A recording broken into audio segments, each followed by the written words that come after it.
A motivação é uma visitante caprichosa. Ela chega quando quer e vai embora sem avisar. Aparece com força em alguns dias, em outros, simplesmente não está presente. E, no entanto, a maioria das pessoas construiu sua vida em torno de algo tão instável quanto o ânimo do momento. Espera ter vontade para agir, espera se sentir inspirada para começar, espera estar motivada para manter hábitos. Essa abordagem parece lógica, mas é profundamente frágil. Porque se você depende da motivação para avançar, seu progresso será tão irregular quanto suas emoções. Jim Rohn observou durante anos que as pessoas mais consistentes não eram as mais motivadas, eram as mais estruturadas. Elas não confiavam em como se sentiam naquele dia, confiavam no sistema que haviam construído. A motivação pode dar início ao movimento, mas nunca pode sustentá-lo. É volátil demais para carregar algo tão importante quanto seu crescimento. É por isso que tantas pessoas começam bem e depois perdem o fôlego. Elas não falham por falta de vontade, falham por falta de estrutura. O sistema, ao contrário da motivação, não pergunta como você está se sentindo. O sistema opera. Funciona mesmo nos dias cinzentos, nos dias normais, nos dias em que nada de extraordinário acontece. E esses dias são a maioria. Se o seu progresso depende de exceções emocionais, não é progresso, é intermitência. E aí está o problema. Jim Rohn dizia que a disciplina é a ponte entre metas e conquistas. Entendida corretamente, a disciplina não é uma luta constante, é um projeto inteligente.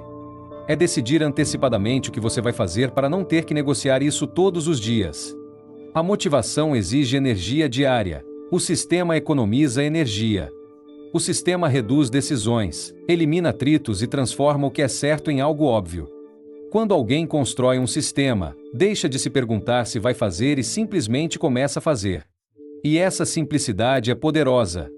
A maioria superestima a força de vontade e subestima o poder do ambiente, do horário e das regras simples. Promete-se que amanhã será diferente sem mudar nada do que hoje dificulta as coisas. Mas a vida não muda com promessas, muda com estruturas. Um sistema bem projetado te sustenta quando o ânimo não está presente. Ele te leva pela mão quando a motivação não aparece. Ele te permite avançar mesmo quando você está cansado, distraído ou desanimado. Não porque você seja mais forte, mas porque o caminho está livre. Isso é exatamente o que quase ninguém quer aceitar. Aqui ocorre algo importante. O sistema não elimina a emoção, mas a coloca no seu devido lugar. A motivação passa a ser um bônus, não uma condição. Se ela surgir, ótimo. Se não, o sistema continua funcionando. E isso muda completamente a relação com o progresso. Você não depende mais de se sentir bem para fazer o que é certo. Você faz o que é certo e, muitas vezes, a sensação de bem-estar vem depois. A ação precede a emoção, e não o contrário. Esse princípio é fundamental para manter hábitos a longo prazo. Esperar até sentir vontade é uma estratégia que falha mais cedo ou mais tarde. Criar um sistema é uma estratégia que se fortalece com o tempo. Jim Rohn entendia que o sucesso não se constrói nos dias excepcionais, mas nos dias normais. E os dias normais não trazem motivação extra. Eles trazem rotina. Trazem cansaço moderado. Trazem distrações. É por isso que o sistema é essencial. Não para os dias ruins, mas para os dias normais. É aí que a maioria se desvia. A motivação costuma aparecer quando tudo vai mal, como um impulso de mudança. Mas desaparece quando tudo parece estável. E é precisamente nessa estabilidade que se perde a consistência. O sistema protege contra isso.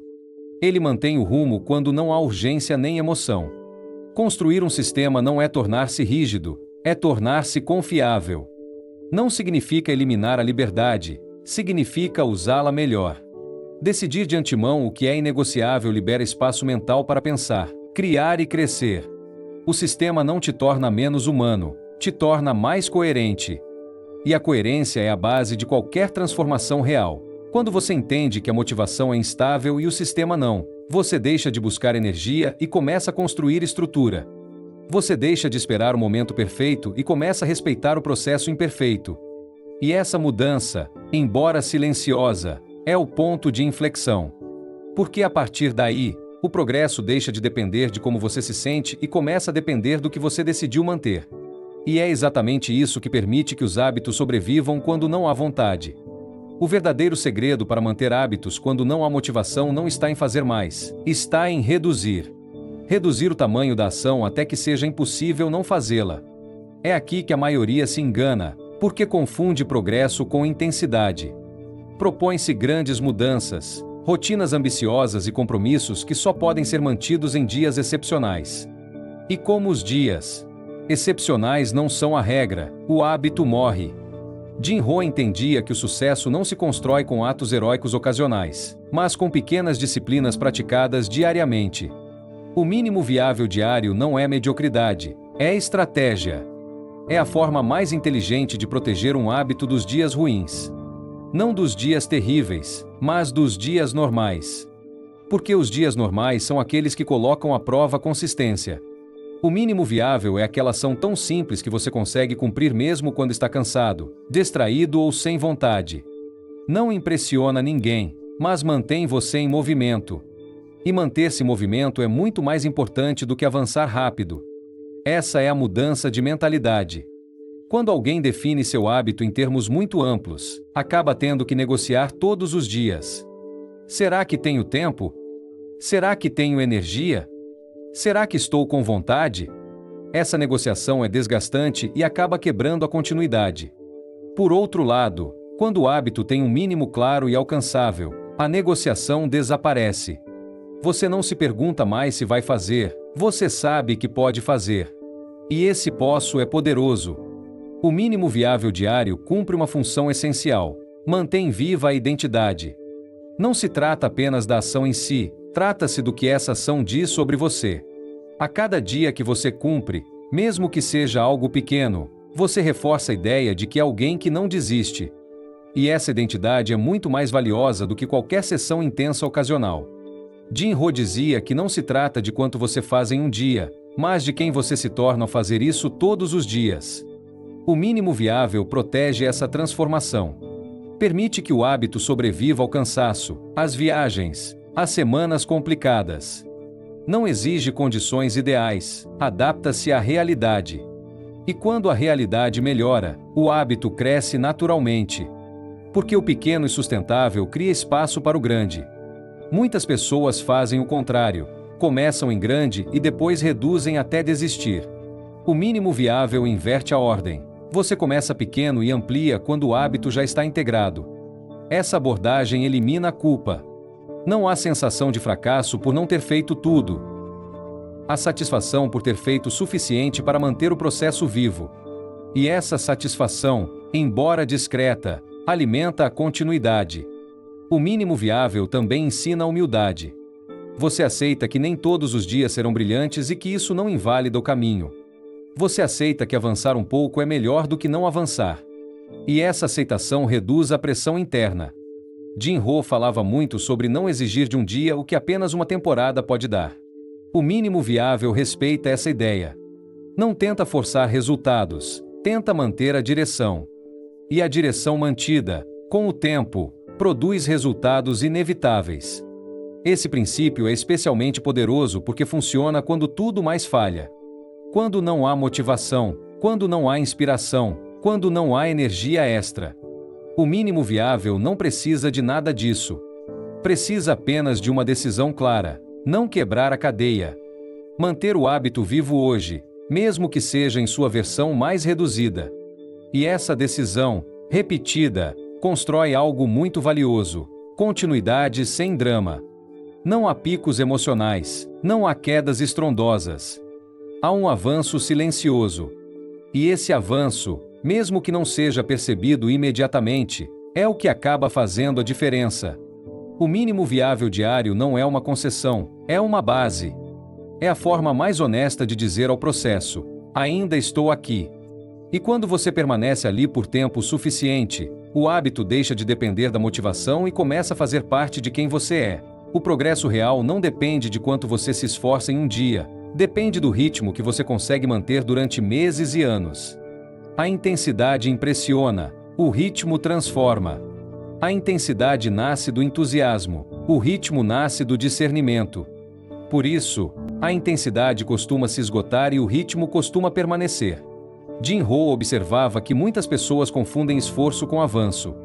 Exigem mais de si do que podem sustentar, comprometem-se com mais do que podem cumprir e depois se surpreendem quando o corpo, a mente ou a agenda cobram seu preço. O problema não foi a falta de vontade, foi a falta de ritmo. Um ritmo correto não parece heróico, parece razoável. Ele permite que você avance sem se esgotar, cumpra sem ressentimentos e continue sem precisar se recuperar constantemente. Quando o ritmo é muito rápido, cada pausa é vivida como culpa. Quando o ritmo é correto, as pausas fazem parte do plano. O ritmo correto entende que a vida não ocorre em linhas retas. Há semanas exigentes, semanas mais leves, dias bons e dias normais. O ritmo não luta contra isso, ele integra. É por isso que é tão poderoso. A intensidade ignora o contexto, o ritmo o respeita. Jim Rohn dizia que o sucesso é uma série de pequenas disciplinas praticadas todos os dias. Ele não falava de esforços ocasionais, falava de cadência. De fazer o certo a uma velocidade que permita repeti-lo amanhã. O ritmo certo elimina a sensação de urgência constante. Não te obriga a correr para sentir que estás avançando. Permite-te caminhar com firmeza, sabendo que cada passo conta. Quando alguém adota o ritmo em vez da intensidade, algo muda internamente. Deixa de viver no modo tudo ou nada. Deixa de alternar entre picos de esforço e quedas de desistência. O progresso se torna mais estável. E a estabilidade é uma vantagem enorme, porque reduz o desgaste emocional. Você não precisa se recuperar de si mesmo. O ritmo também melhora a qualidade das decisões. Quando você não está com pressa, pensa melhor. Quando você não está exausto, você escolhe melhor. Quando você não está forçando, você observa melhor. E essas melhorias acumuladas produzem um efeito composto. O ritmo correto não é lento por definição, é sustentável por natureza.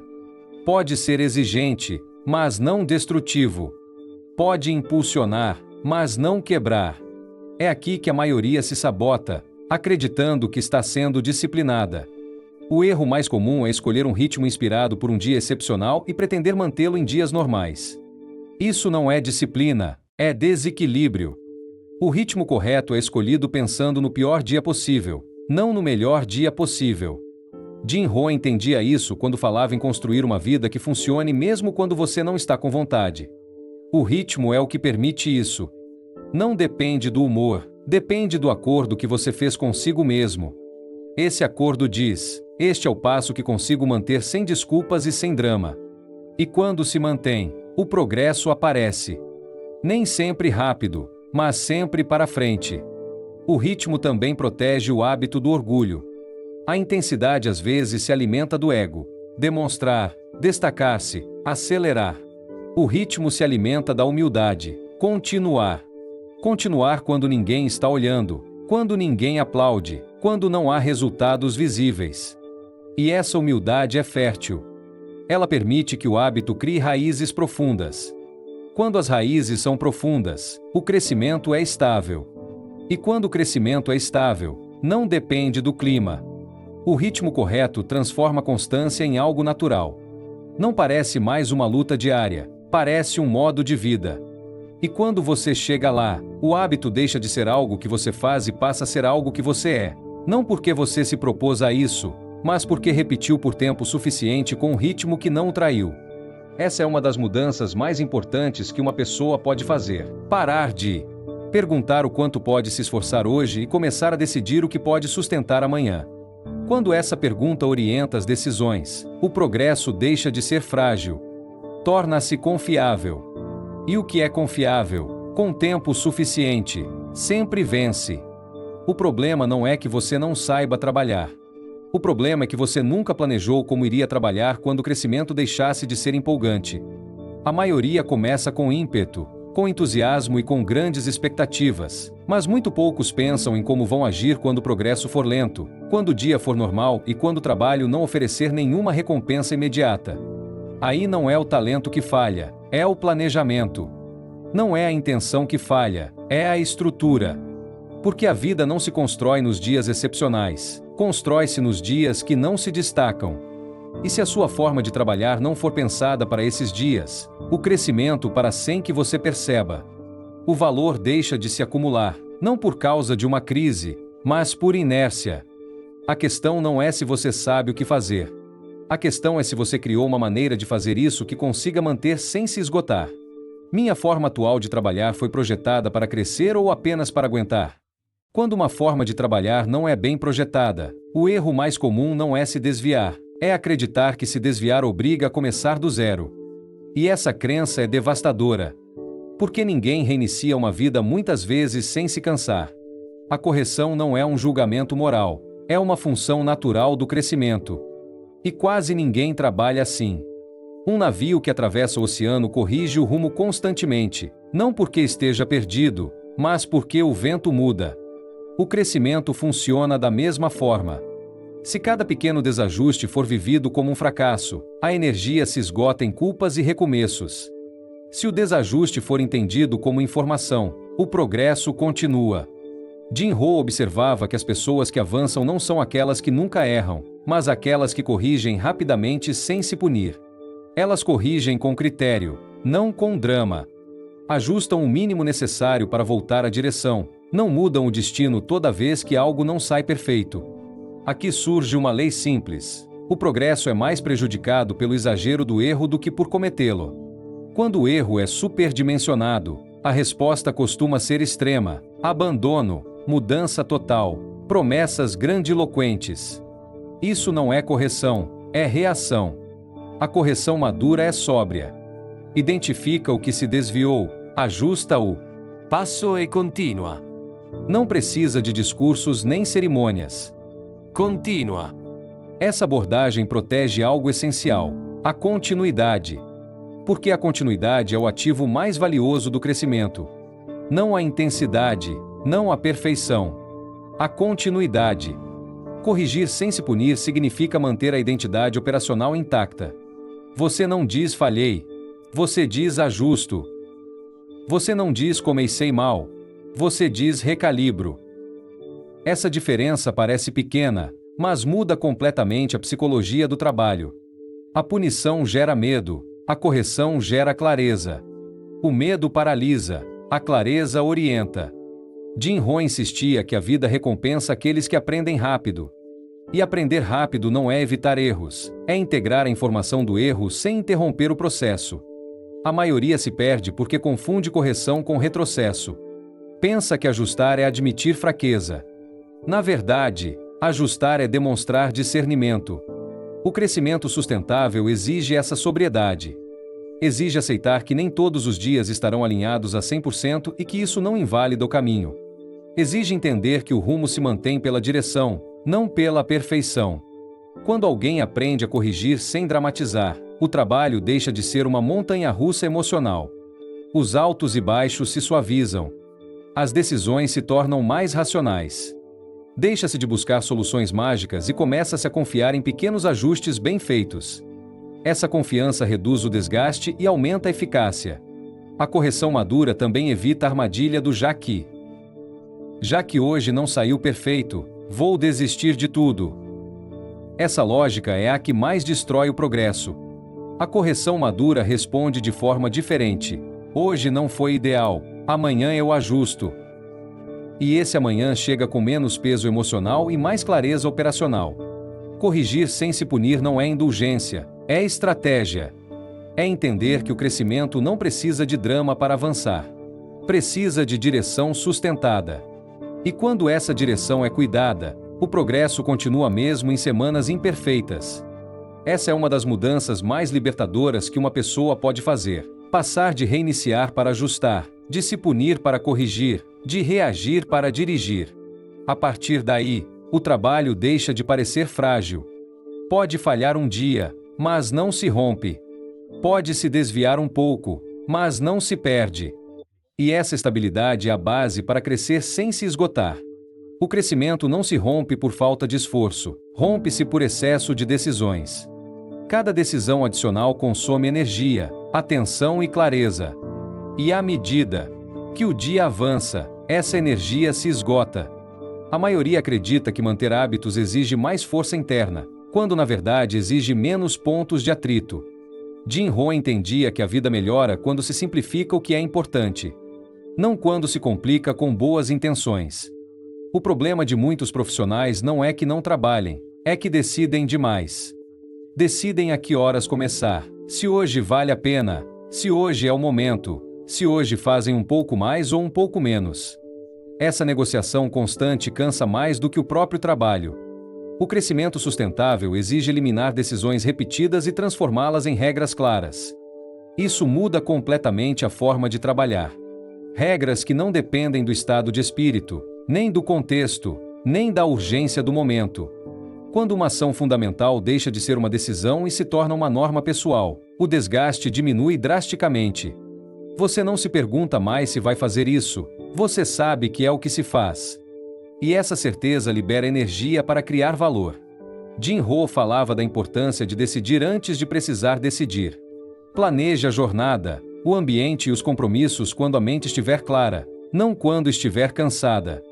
Porque uma mente cansada negocia mal. Eliminar decisões não é rigidez, é inteligência operacional.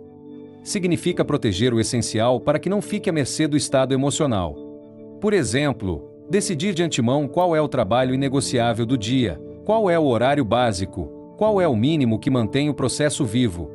Essas decisões, tomadas uma vez, evitam centenas de micronegociações posteriores. E são essas micronegociações que, com o tempo, corroem o crescimento. Quando se eliminam decisões desnecessárias, o trabalho flui melhor. Não porque seja mais fácil, mas porque é mais claro. A clareza reduz o estresse. O estresse reduz a impulsividade.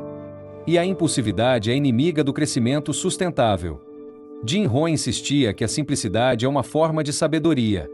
Não se trata de fazer menos por comodidade, trata-se de fazer menos para fazer melhor. Eliminar decisões também protege o valor que você cria. Quando você está menos disperso, contribui mais. Quando não está exausto por ter que decidir tudo, você pensa melhor, se comunica melhor e escolhe melhor. Esse aumento de qualidade, sustentado ao longo do tempo, é o que diferencia quem cresce sem se esgotar de quem se esforça até a exaustão. Eliminar decisões é, no fundo, um ato de respeito pela sua energia e pelo seu futuro. É reconhecer que nem tudo merece a sua atenção e que o essencial deve ser protegido. Quando alguém adota essa abordagem, o crescimento deixa de depender do heroísmo diário e passa a se apoiar no planejamento. O planejamento correto não elimina o trabalho, elimina o desgaste desnecessário. E quando o desgaste diminui, a constância aumenta. Não porque você se obriga, mas porque o caminho é transitável. Esse princípio também tem uma dimensão pessoal e espiritual muito clara. Viver com menos negociação interna aumenta a coerência. Você faz o que disse que faria, sem dramatizar. E essa coerência fortalece a confiança interna. Você não precisa se convencer todos os dias, você se respeita. Jim Rohn via na coerência uma fonte profunda de estabilidade. Quando suas decisões-chave já estão tomadas, o crescimento se torna menos frágil. Pode haver dias irregulares, mas não há caos. Pode haver ajustes, mas não reinícios constantes. Eliminar decisões não tira sua liberdade, devolve-lhe direção. E a direção sustentada é o que permite crescer sem se esgotar, criar valor sem se dispersar e trabalhar com sentido sem depender do humor. Quando esse princípio é integrado, o progresso deixa de ser uma luta diária e se torna uma prática estável. E essa estabilidade é o terreno onde o crescimento real se consolida. Um hábito não é algo que você faz de vez em quando, é uma forma de agir que acaba definindo quem você é. Quando um hábito se mantém por tempo suficiente, deixa de parecer um esforço e começa a parecer uma identidade em movimento. Não porque você o repete, mas porque o pratica. Jim Rohn entendia que a identidade não se declara, ela se demonstra. Não se constrói com intenções, constrói-se com ações repetidas. É por isso que os hábitos são tão poderosos. Transformam decisões isoladas em caráter visível. Quando alguém trabalha a partir de hábitos claros, não depende mais do humor, do contexto nem da pressão externa. Opera a partir da coerência. E a coerência, quando sustentada, é uma das forças mais rentáveis que existem. Rentável não apenas em dinheiro, mas em clareza, em energia e em estabilidade. O hábito correto transforma o trabalho em uma extensão natural de quem você é. Você não se pergunta mais se hoje é o dia certo, já está decidido. Essa decisão prévia libera uma enorme quantidade de energia mental que antes se perdia em negociações. E essa energia liberada se transforma em melhor discernimento, melhor foco e melhor criação de valor. Aqui ocorre algo fundamental. O hábito não te aprisiona, ele te liberta. Ele te liberta do cansaço de decidir sempre a mesma coisa, te liberta da culpa de não cumprir e te liberta da ansiedade de começar de novo. Quando um hábito é bem projetado, ele trabalha para você inclusive em semanas imperfeitas. E essa continuidade é a base do crescimento econômico real. O dinheiro não responde a esforços isolados, ele responde ao valor sustentado. E o valor sustentável nasce de hábitos que se repetem mesmo quando não há resultados imediatos. Jim Rohn dizia que a riqueza não é algo que se persegue, é algo que se constrói à medida que você se torna alguém capaz de sustentá-la. Os hábitos são esse processo de transformação. Eles transformam você em uma pessoa mais confiável, mais clara e mais constante. E essas qualidades, com o tempo, são altamente recompensadas. Não de uma vez, mas de forma acumulativa. Quando o hábito se torna identidade em ação, o crescimento deixa de ser frágil. Não depende de fases nem de estados emocionais. Baseia-se em uma forma de agir que já está integrada. E essa integração é o que permite crescer sem se esgotar. Porque você não está lutando contra si mesmo, está avançando a partir de quem você é. Este é o ponto em que todo minicurso se organiza. O trabalho deixa de ser uma luta constante, o valor deixa de ser algo que você tenta demonstrar e o crescimento deixa de ser uma promessa futura. Torna-se prática diária. Não espetacular, mas real. Não imediata, mas sólida. E aqui convém fazer uma pausa honesta. Não para se julgar, mas para observar. Que hábito está definindo hoje a sua forma de trabalhar? O que você repete todos os dias que está construindo seu nível atual? Que parte da sua rotina está criando valor e qual apenas mantém o movimento? Porque o dinheiro, o reconhecimento e a estabilidade não surgem por acaso. Eles surgem quando a identidade correta se expressa de forma consistente. Você não precisa de mais vontade, precisa de menos negociação. Você não precisa de mais informação, precisa de mais coerência. Você não precisa trabalhar mais horas, precisa trabalhar em um nível mais elevado. Este minicurso não pretendia motivá-lo, pretendia reordenar as coisas. Que você entenda que o crescimento pessoal, profissional e espiritual não é algo separado do dinheiro, é o seu fundamento. Que o valor não se improvisa, constrói-se. E que o trabalho, bem projetado, pode ser um aliado do crescimento e não uma fonte constante de desgaste. A pergunta final não é o que você vai fazer amanhã, mas quem você está sendo hoje enquanto trabalha. Porque, no fim das contas, a vida não recompensa esforços isolados. Ela recompensa identidades sustentadas. E quando essa identidade está alinhada com o valor, o crescimento deixa de ser uma possibilidade e passa a ser uma consequência. No fim das contas, a vida não responde ao que você sabe, responde ao que você faz de forma constante. Ela não responde ao que você entende, responde ao que você pratica quando ninguém está observando. O trabalho, o valor e o crescimento não são três coisas separadas, são uma única dinâmica funcionando bem ou mal. Você trabalha todos os dias, sim. Mas trabalhar não é o mesmo que construir. Você pode estar ocupado durante anos e não crescer nada. Você pode se movimentar muito e avançar pouco. A diferença não está no esforço, está na direção. Está no fato de cada dia acrescentar algo ou apenas consumir energia. Jim Rohn dizia que não se trata de quanto tempo você trabalha, mas de em que você está se transformando enquanto trabalha. Porque é isso que determina o nível de valor que você agrega e, mais cedo ou mais tarde, o nível de recompensa que você recebe. O crescimento não é automático. Não acontece só porque o tempo passa. Acontece quando há intenção sustentada, hábitos claros e padrões que não são negociáveis. E esses padrões não têm a ver com exigir mais de você, têm a ver com exigir melhor de você. melhor critério, melhor foco, melhor uso da sua energia. O dinheiro, o reconhecimento e a estabilidade não são prêmios pelo sacrifício, são consequências do valor acumulado. E o valor não se acumula em picos, acumula-se na continuidade. Por isso, a pergunta importante não é se você está cansado, nem se está sendo difícil, nem se hoje foi um bom dia. A pergunta importante é se a sua forma atual de trabalhar está construindo algo que mereça crescer. Porque, se não estiver, nenhum esforço extra vai compensar. É aqui que muitos se enganam. Confundem movimento com progresso. Confundem esforço com valor. Confundem estar ocupado com estar construindo. E esse autoengano custa caro, porque consome anos. O crescimento real começa quando você se responsabiliza não apenas pelo que faz, mas pelo nível a partir do qual o faz. Quando você entende que a cada dia está moldando uma identidade. A identidade que se conforma ou a que se eleva. A que repete o confortável ou a que sustenta o correto. Você não precisa de mais informações. Não precisa de uma nova técnica. Não precisa se motivar novamente. Você precisa decidir qual padrão vai respeitar, mesmo quando ninguém estiver pressionando você. Porque esse padrão vai definir seu trabalho, seu valor e seu crescimento muito mais do que qualquer circunstância externa.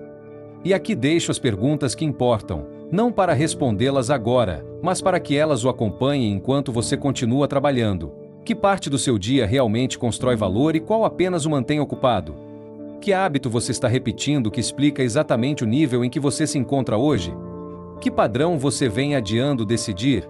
Porque quando essas perguntas são respondidas com honestidade, o crescimento deixa de ser uma ideia bonita e se torna uma consequência inevitável. Não é rápido. Não é fácil. Mas é real. E isso, no fim das contas, é a única coisa que vale a pena construir.